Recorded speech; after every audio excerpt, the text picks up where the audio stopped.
There are over 255 characters in Marvel Strike Force with a very limited amount of resources, so it's important that you spend these resources on only the most essential characters, and in this video, we are counting them down. We only did this video a couple weeks ago, but we are updating it because there's been some major changes since then, and if you're ready to see what are the best characters to build up right now in Marvel Strike Force, then you know what to do. Find that like button and let's go smash it. And welcome back to the ValleyFlyin channel. I am ValleyFlyin. I hope you're having a great day. In this video, we're going to make it easy for you to decide which are the best characters that you need to farm and build right now. And we do a video like this every single month or so. But like I said in the intro, it's only been a couple weeks because there've been a lot of changes in Marvel Strike Force. Now, if this is your first time here on the channel, hit that subscribe button for more great Marvel Strike Force content. Like I said, we do a countdown video like this every single month and the best characters to farm. We do news updates, question answer videos, game updates, everything to help your experience in Marvel Strike Force. Before we get into the actual countdown, let's talk about some of these major changes that happened in a game that is prompting me to do this list a lot sooner than I normally do.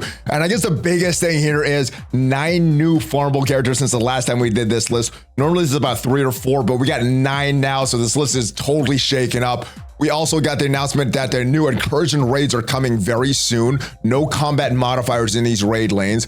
Also got an announcement of the next legendary character, Green Goblin, and you don't just need the new Avengers. You could use the new Avengers and or Rebirth if you just want that unlock, but if you want the higher difficulty to get more stars on Green Goblin, you're gonna need both new Avengers and a Rebirth team. And we also got the announcement of diamonds coming to the game, and the major source of getting these diamonds first is going to be the Sword Satellite, but after that, it's going to be through Cosmic Crucible. So the value of Cosmic Crucible went up significantly. But before we get to the actual countdown, let's talk about these characters that are not going to be eligible for this list. No matter how good they are, and at least for this video, the way we have this defined, they need to be on a store, on a node. Permanent legendaries are available, and if you can get some consistent shards, they are eligible. So Big Time SpiderMan, Quicksilver, Mr. Negative, Hulk, Wolverine, they are eligible for this list. But let's clear off this list of all these great characters that are not eligible, like Apocalypse, Red Hulk, Kestrel, our Secret Defenders, all of our newer characters that are not going to be on this list. Let's clear this off and talk about the characters that are newly available that are going to be on this, that are eligible for this list. And we have available recently in the arena store, Star-Lord Annihilation coming out of the orb as Agent Venom, both made farmable since the last time we made this video. Cosmo went to the Crucible store. Raid store had Korg added. The Blitz store had Iron Fist World War II and Gwenpool added. The Firestar was added to the War store, and coming in this update on Nexus 5, 9, and 6, 9, Thor Infinity War and Teen Loki also there. Now, the way we've done this ratings in the past has been arena, because that's where I feel you're getting the most power cores. I feel that's the most valuable game mode because of those power cores. Raids are also the next most valuable in my opinion because you're doing that every day. That is your major source of gear and a lot of other things. Now, Cosmic Crucible and War, for so long I'd said they were kind of even, just do the thing that is a little more fun. Now that we have diamonds added to Cosmic Crucible, that goes up in significance a lot. So Cosmic Crucible characters are gonna get a lot of value because I know you want diamonds, I want diamonds. Cosmic Crucible is a good way to get it. But let's clear this off, and starting with November 2023, the first character on this list, or the 10th character on this list, is Teen Loki. Yes, newly on this list. And he is a raid character, part of that Bifrost team. Very, very good character. And I was deciding, should I put Teen Loki in this spot or Loki? And I decided on Teen Loki. I think he has a little more value in the raids, although Loki has a little more versatility. So you could pick Loki or Teen Loki for this spot. Both do the same things. And if we go and take a look at why he is such a valuable character, well, like I said, I think he does a lot more in the raids. Outside of the raids, this Bifrost team loses a lot. And I think if you are starved at T4, the best move I think you could do for Teen Loki is a passive, because in the raids, while this character or a Bifrost ally has regeneration, that character gains 60% damage and 100% chance to counterattack. He gives them a lot of regeneration, and yeah, these moves also give more regeneration as well. More drain on the special is a good thing. So yeah, you want to farm him, you could farm him on Nexus 5, 9 is where I believe he's going to be, and I think Thor's going to be on 6, 9, but I could have that flip-flop. Yeah, very good character, very important part of this Bifrost team, and the majority of people on MarvelStrikeForce.com have striker attached to Teen Loki. Back to the list, coming at the number 9 spot, dropping 6 spots from last month, is Nick Fury. Now, Nick Fury hasn't changed since last month, but his team has. The Invaders losing a little value now that we know another incursion raids is on the horizon.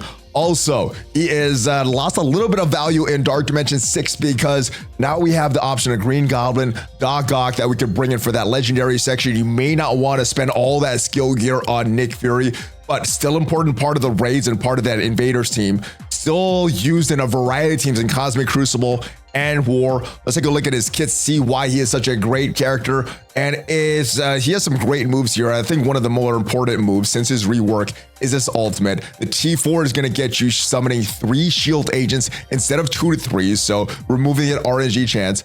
Also, getting this ultimate is very good as well. More speed to self, shield minion, Coulson, Kestrel allies, and a 10% additional chance to apply assist now, so getting more damage.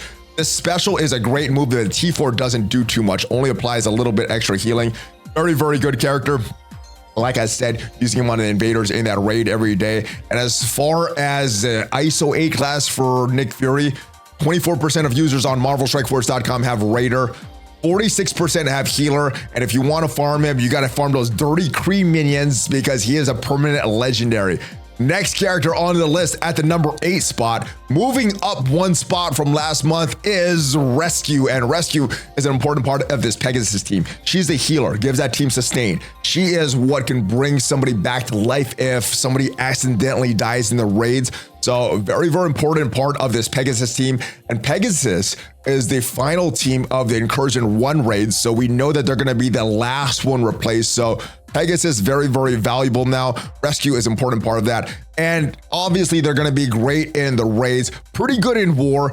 And if you are not through that Dark Dimensions 6 global section, this is an option because of the tech gear that she takes. And Rescue's main value is going to come from the raids. One of her best moves is this ultimate here. With the T4, you are able to revive a dead Pegasus ally with 60% max health. This is very valuable in the raids because sometimes things just go wrong in the raids, and you want that little safety valve from this ultimate that it provides. Also, the passive on raids, death of a Pegasus ally, fill speed bar by this character 50%, re-ability energy for self and barrier. So yeah, if somebody dies, well, she's gonna get a bunch of energy and hopefully bring them right back to life. Very, very good character. If you want to farm her, she is in the Blitz store, which you can farm a lot of shards for her. And yeah, since she's the healer of the team, healer is the #1 ISO 8 class on MarvelStrikeForce.com. 67% of users have healer attached to Rescue. And coming in at the number 7 spot, first time on this list, is Gwenpool. She's just recently made farmable in the past week or so, and her value went up significantly with the inclusion of diamonds and the Crucible rewards coming very soon. These new warriors got a lot more valuable. I think Gwenpool is one of the more important characters on this team, especially for Cosmic Crucible. Also usable in War. Let's go take a look at her kit, why she is such a great character. And let's take a look at her special, the T4 on the special. More damage to the primary and secondary guards, gaining immunity, filling the character's speed bar by 70%. This is a very strong move. You're usually opening with that special. This ultimate is a very good move as well. More damage to all enemies, Crucible offense, safeguard, defense up, speed up, the self and all new warrior allies, and this passive, very, very good. This is where you're going to get that additional accuracy to take out teams that have Weaver and other teams that will reduce your accuracy. Crucible offense, gaining 50% accuracy for yourself, new warrior allies. Also on spawn, evade up to a maximum of 5 to self and all new warriors allies. Crucible offense, getting 2 evades. So a lot of great T4s for this character, which is unfortunate because you need to put a lot of T4s, but she's a great character and is definitely worth the investment, especially if you're going for diamonds on your characters. Now, as far as the best ISO 8 class for Gwenpool, 67% of users on MarvelStrikeForce.com have Raider attached to Gwenpool. If you want to farm her, very easy farm, just like Rescue. She's available in the Blitz store. And also newly on this list at the number 6 spot is Firestar, the partner in crime of Gwenpool. And yeah, very, very good character. And the reason I think Firestar gets a little nod over Gwenpool, she's a little cheaper to get her up to gear 18. She takes a little less of those unique pieces. She does take mutant gear, which you're going to need for Miss Marvel Hardlight. But Mystic Gear, I think, is a lot more scarce. So Firestar gets the nod over Gwenpool slightly. You could switch up these spots as well. But yeah, same thing about Gwenpool goes for a Firestar. Very, very good in Cosmic Crucible, and you're going to need to build up your Cosmic Crucible teams. You want diamonds. Let's go take a look at her kit. Why is she so good? Well, her special is a great move here. More piercing and to your primary and secondary targets. Flipping 3 positive effects and negative effects. This is probably going to be your second move that you're going to use, and sometimes this comes in very, very valuable instead of just 1 positive effect. This ultimate is probably the best move of hers. More damage to the primary and secondary targets, piercing damage, and on Crucible offense, applying trauma, heal block to the primary and secondary targets, and on spawn, what she's going to do on her passive, the T4, gaining charge to a maximum of 5. Crucible offense gaining 30% accuracy for self and all new warrior allies. That is the remaining extra accuracy that you need so that you cannot be blinded in Crucible offense in this new warrior team. And the most prevalent ISO A class for Firestar, 69% of users on MarvelStrikeForce.com have Raider attached to Firestar. And if you want to farm Firestar, she is available in the War Store right now. At the number 5 spot, also newly on this list, never been on one of these lists before, is Doc Ock. And the reason he's on this list, yes, you guessed it, Cosmic Crucible and diamonds, just like Firestar, just like Gwenpool. Very, very good character back in the day. He's always had a very good kit, but his stats got a little bit outdated. Now with his rework, his stats are more in line with these current characters. So yeah, Doc Ock is back, baby, especially in Cosmic Crucible in the Superior 6, especially in War in the Sinister 6, and especially if you're bringing him into Dark Dimension 6. He's going to be an expensive tech character, but because of his rework, his value in Cosmic Crucible, you may want to consider him bringing him to Dark Dimension 6. But let's go take a look at his kit, see why he is such a great character. And one move I do want to highlight here is his special. Right now, it just applies 3 charge, but with his rework, the special is also going to flip 3 negative effects to positive effects on all Sinister 6 allies. And as you know, all the Superior 6 does have that Sinister 6 tag. So everybody is going to get flipped on his team. So very, very good move. The rest of his T4s are related to War, give him more damage. So I don't think you need to do the rest of his T4s, but he is a permanent legendary character. You want to unlock Doc Ock, you're going to need to build up the X-Force, so hopefully you have them ready and you can unlock him right away. And the most prevalent ISO 8 class for Doc Ock is Healer, with 78% of users on MarvelStrikeForce.com having that Healer class attached to Doc Ock. Moving on with this list, coming up at a number 4 spot is Captain America, moving up 1 spot from last month. Still a very, very good raid character. This Rebirth team is so tricky. You need to build these Rebirth characters bigger than any of these other raid teams because, I don't know, I guess they just aren't very good in the raids, or they got some modifiers that are harming them in the raids, or the combination characters. But Rebirth section is very, very tough. The bio section, especially for 1.6 of the current incursion. So yeah, Rebirth gets a little nod. Plus, now we know that you can use them to unlock Green Goblin. You're going to need them if you want a higher star unlock for Green Goblin, but if you just want the unlock, just build up your Rebirth and you should be good. Let's go take a look at his kit, see why he is such a valuable part of this team. And he has a lot of great moves. I've liked the special from day one. It's always been a strong move. What the T4 is going to do on the special, though, clearing all negative from self, granting 1 to 3 random allies ability energy and raids ability energy for 4 random Rebirth characters. Very, very good move. The passive offers a lot as well. Con for 2 turns when a Rebirth ally drops below 50% max health, and more max health in the raids for Rebirth, and more max health in War for Wave 1 Avengers.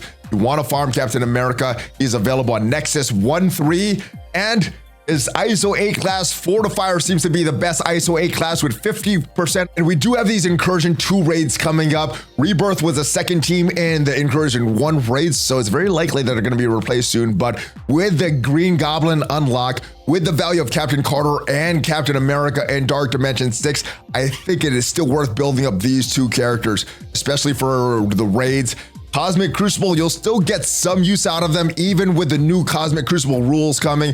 And yeah, like I said, these are both great characters for Dark Dimension 6. Well, let's go take a look at the character kit for Captain Carter on MarvelStrikeForce.com, and very, very good big AoE attack on this ultimate here. The T4 is going to do 100% damage to all enemies, safeguard for 2 turns with self and all Rebirth allies in the raids. This is a strong passive as well. The T4 with this character or Rebirth ally drops below 30% max health for the first time. heal that character for 30% of this character's max health. This special is also very good because you're gonna revive a dead rebirth ally at 60% base health instead of 30% base health, so it's less likely they're gonna die right away. You want to farm Captain Carter. She was added recently to the Cosmic Crucible store as far as the best ISO A class healer. She is the healer of the team. Put healer on her because it makes the most sense. Moving on to the number 2 spot is Big Time Spider-Man. He has not changed since last month. The reason he has not changed, he's involved in arena meta right now, and in my opinion, arena still the most important game mode because of the power chords that it could potentially give you.